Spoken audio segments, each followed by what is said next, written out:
Hello everyone, this is your instructor Christine Blaine, and as promised we're going to talk a little bit about Twelfth Night and actually working with a Shakespeare play and as far as how to read it and really understanding the language. One of the reasons why I chose the No Fear Shakespeare to work with is because it does give you the original text on one side of the page and then kind of a really simple, plain English translation on the other side of the page. So I think that really helps anybody that has never worked with Shakespeare before, or perhaps you have worked with Shakespeare and maybe, there's parts of the language that you don't understand. I think this is a great way to kind of get you introduced to Shakespeare. And hopefully, if you like this one, especially since it's a comedy, I hope that, it'll entice you to read other Shakespeare plays.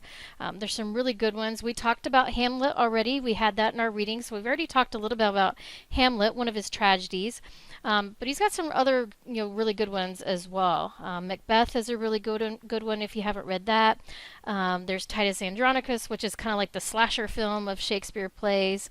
And then, of course, we've got Romeo and Juliet, which is pretty much across the board. Everybody's at least heard of that one if you haven't read it yet. So there are some really good Shakespeare plays and sonnets that I hope that, after reading this, you'll be a little bit more intrigued and feel a little bit more comfortable, approaching that work. So, but let's talk a little bit about the characters first. So at the beginning of the book, it actually has all of the characters kind of broken down. We've got Viola, who is a woman that is washed ashore on Illyria and is actually going to be disguised as a young man in Count Orsino's court. We have Orsino, who is the powerful nobleman of the country. And Orsino is quite an interesting character. And if you haven't started to read the play, I'll just kind of give you a little bit of background about him, other than, maybe what's in the description. Orsino is actually in love with the idea of love. And once you start reading the play, you'll understand that. And I'll even give you kind of an introduction to him as well, some of his words, and you'll see what I mean, that he is actually in love with the idea of being in love. Then we have Olivia, who is a wealthy, beautiful, noble Illyrian lady, and she is courted by Orsino, but also by Sir Andrew Aguecheek. So Andrew is one of those characters that we've talked about already, kind of the stock characters that are, maybe he's older and he has a lot of money, but he's just kind of a fool. So Andrew Aguecheek is kind of along those lines in this particular play. Olivia is actually in love with the idea of being in mourning. She has a brother that has passed away, and she actually kind of relishes that. So where Orsino relishes being in love, Olivia relishes being in mourning. Right? She likes that attention, I guess, that she's getting from that. And then, of course, we have Sebastian, who is the twin brother of Viola. They are in a shipwreck, so one goes one way and one goes the other way. So here we have, twins that get separated. And this is where we kind of get some of that confusion that goes on. Malvolio is actually a very straight-laced steward. He is the serving man of the Countess Olivia, but he is very proper. Everything is very specific. He is, right on the button. Everything is perfect, and he wants to make sure that everything is done well. But he gets to the point where he actually falls in love with Olivia as well. And so he thinks he's, going to marry her. And, some jokes get played on him in the play as well. Then we have a fool who is like a court jester of Olivia's household. And the fool does a lot of singing in this particular play. We have Sir Toby Belch, who is Olivia's uncle. And Toby Belch likes to drink a lot. So her uncle is one of those uncles that just causes a lot of problems for Olivia with his drinking, and he hangs out a lot with Sir Andrew and Maria or Mariah, however you like to pronounce it. I've heard Mariah or Maria pronounced both ways in this particular play, and she's a young serving woman that works in the household for Olivia as well. And so Sir Toby Belch, Sir Andrew Aguecheek, and Mariah are kind of the three, plus the Fool is in there as well, that play a lot of tricks on Malvolio. And you will see that in the play once you start reading it. You'll see some of the things that they do to poor Malvolio. And then we have Antonio, who is a man that rescues Sebastian. And Antonio actually falls in love with Sebastian, and we can kind of see some of that as far as how he's taking care of him, and we see their relationship kind of how it progresses in the play as well. Then we have Valentine or Valentine and Curio, who are two gentlemen that work for Orsino. So they're just kind of helpers for Duke Orsino. We have Fabian, who is a servant in Olivia's household. He assists Maria and Sir Toby in their plot to humiliate Malvolio. And then we have the captain. The captain is the one that rescues Viola at the beginning of the play. So we have this captain that rescues her, and then we have Antonio that rescues Sebastian. So these are our main characters in this particular play, and the pictures that I've used in this presentation are actually from the 1996 film. So if you want to see a pretty good film representation, this is a pretty good film. It was directed by Trevor Nunn, and it's got a lot of very familiar actors, British actors that are in this particular production. And the actress that actually plays Viola was actually in Sense and Sensibility as well, if you've ever seen that film. So she's in that one also. And then Olivia is actually played by Helena Bonham Carter, who was in Harry Potter. So if you're familiar with the Harry Potter films, you'll recognize her when I show her picture. So this picture actually shows Orsino with dressed up as Cesario, right, the serving boy.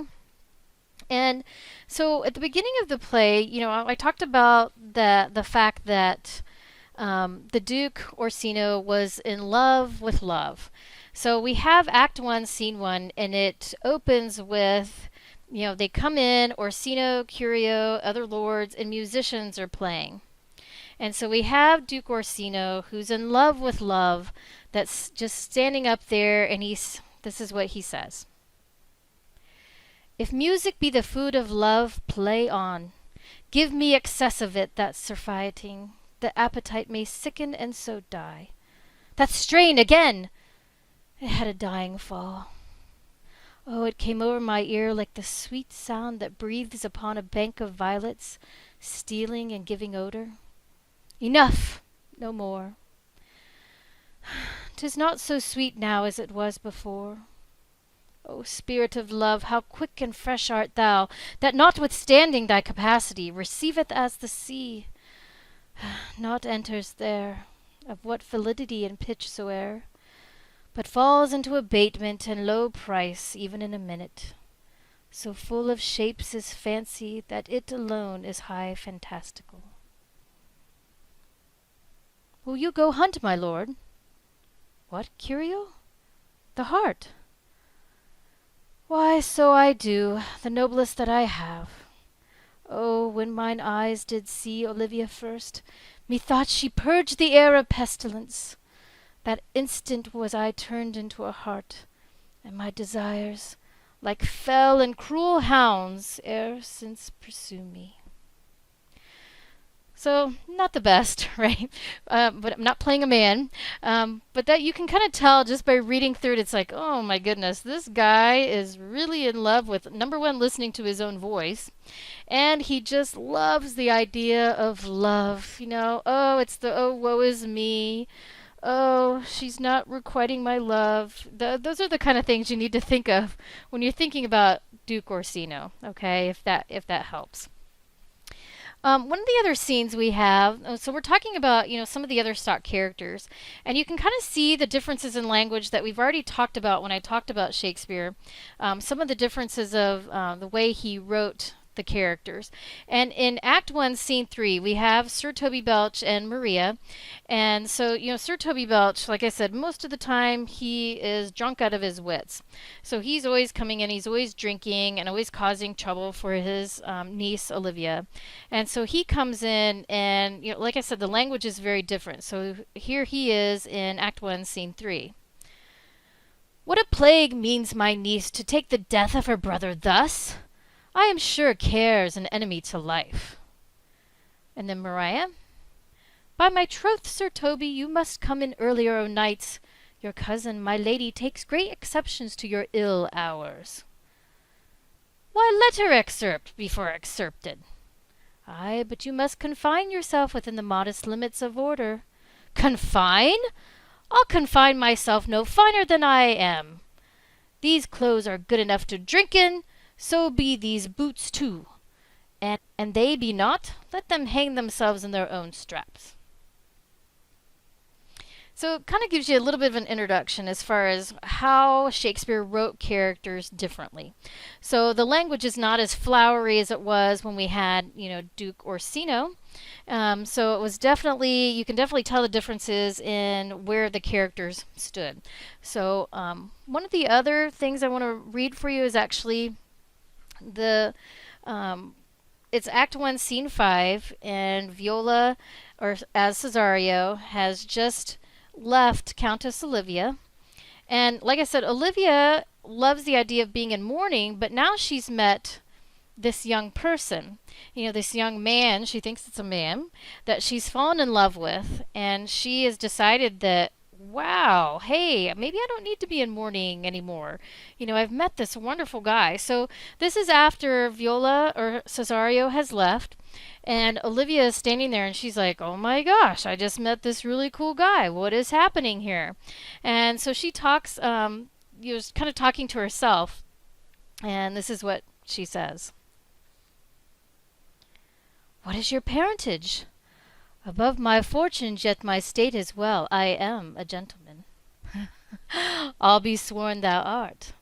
Thy tongue, thy face, thy limbs, action, and spirit do give thee fivefold blazon. Not too fast. Soft, soft. Unless the master were the man. How now? Even so quickly may one catch the plague. Methinks I feel this youth's perfection with an invisible and subtle stealth to creep in at mine eyes. Well, let it be. What ho, Malvolio! Here, madam, at your service. Run after that same peevish messenger, the county's man. He left this ring behind him. Would I or not, tell him I'll none of it. Desire him not to flatter with his lord, nor hold him up with hopes I am not for him. If that the youth will come this way tomorrow, I'll give him reason for it. Hide thee, Malvolio! So you can see just a little bit of difference there, right? As far as, when we've got characters like Orsino and Olivia, we definitely have, different languages going on. So the pictures here. So here we see Olivia, or Helena Bonham Carter, as Olivia, dressed up, and she's talking to the Fool and Sir Andrew and Sir Toby Belch, and you can see she's dressed in black. So she would have been dressed in black clothing because she was in mourning, right? So she loves to be in mourning. But later on in the play, after she falls in love with Cesario, then she starts to lose some of that mourning, right? Now she's coming out of mourning, has decided, maybe I don't want to be in mourning. I kind of like this guy a lot. And then we have, we see her in this picture, her clothing has changed. And then, if the Duke finds out that Cesario has, betrayed him, and that, Olivia's in love with Cesario, and, the Duke is very upset because the Duke was in love with Olivia, and he's like, what is happening? And then of course we start to see the two come together. So the brother, Sebastian, comes in, and they look so similar that Olivia believes that then Sebastian is Cesario. So then her love is put on to Sebastian as Cesario. And then we find out that Cesario is actually a woman. So now the Duke has someone that he can love. So in a lot of Shakespeare's plays, especially comedies, we see this where everything kind of comes together. And in the end, everybody is happy, right? So everybody has somebody, except for poor, Antonio doesn't have anybody. And then, of course, Malvolio is made a fool of and is chased off at the end as well. So this is giving you a very brief description of the play. So you definitely need to read it. This is not going to give you everything that's in there. And so I definitely, you'll need to still read it. And even if you do watch a movie version, you still need to actually read the play to get the full understanding. But I think, sometimes having a visual helps. I'm more than happy to talk to you about the play more if you have any questions as you're reading the play. But like I said, the No Fear Shakespeare makes it nice, because if you're reading the original and you're like, oh my gosh, what does this mean? If you look on the other side of the page, it'll give you a really good kind of translation of that part of the play, and I think that'll help you understand it better. And I hope with that, like I said, I hope it'll entice you to read additional Shakespeare work. There's other No Fear Shakespeare available, so if you've ever wanted to tackle some others, you could certainly do that. Like I said, this is a great way to get started with it, and then maybe even pick up a really good anthology of Shakespeare's works. There's some really good ones out there. The Folger Library does some really great collection. They have some really good collections of Shakespeare's plays. Yeah, so if you have any questions, certainly let me know. Like I said, this is just kind of a brief introduction to it. I just wanted to let you hear somebody read it. Sometimes I think that helps to be able to hear it. And like I said, if you have any questions, certainly let me know.